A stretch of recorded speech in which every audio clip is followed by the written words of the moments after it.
It's good to see at last Suella-Braverman and Priti Patel saying the same thing. One is the clone, the other is the author.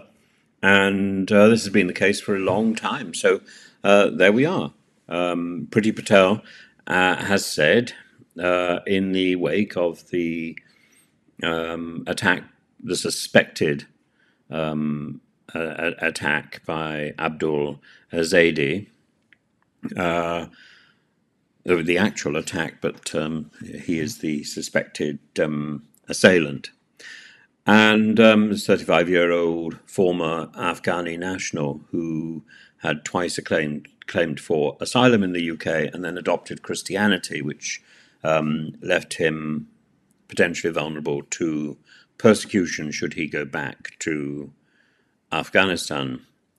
Now, Suella-Braverman has said that she was aware when she became Home Secretary of churches around the country facilitating industrial-scale bogus asylum claims. She says people attend Mass once a week for a few months, befriend the vicar, get your baptism date in the diary, and bingo, you'll be signed off by a member of clergy that you're now a God-fearing Christian who will face certain persecution if removed to your Islamic country of origin. It has to stop. Well, as far as I know, the process of being baptized into a reputable church involves a series of catechetical training, and so those vicars who are perpetrating this fraud need to get their act together. And the idea that this can be turned around in a quick process is disturbing. Now, of course, one of the reasons that church people are getting involved in this sort of fraud is that they fear that the Home Office isn't doing its job and isn't protecting people. So it's not that everybody who is involved in a fraud is actually fraudulent. A lot of people have reached a dead end because the system is failing them. But equally, this sort of fraudulent use of religion is not the first time that I've seen this or heard of this. I came across it a great deal when I was living in Greece in the early part of the century, and it was as obviously fraud there as it is here. And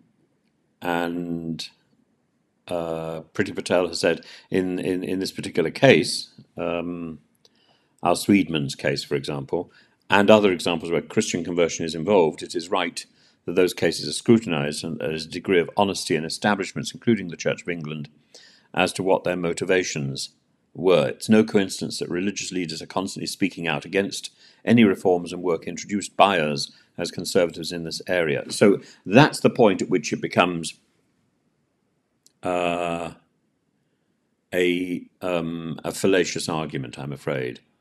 Yes, there is fraud. Yes, there are fraudulent clerics encouraging people to get involved in fraudulent activity. But no, it's perfectly reasonable for clerics equally, to speak out against the heinous changes which are taking place in the Home Office because the Home Office isn't doing its job. The Church of England spokesperson has said it's the role of the Home Office and not the Church to vet asylum seekers and judge the merits of individual cases. Well, yes, but I think it's also the role of the Church not to be promoting this sort of nonsense, and I think therefore the Church needs to set out. The Church of England, for example, needs to set out very clearly how conversions take place, and that should involve a period of catechetical training and trial, and simply putting people into a baptismal register is not sufficient. And the only times when baptism should be done in at speed should be in danger of death, and these people are not in danger of death. And this is abusing the sacrament. And I think I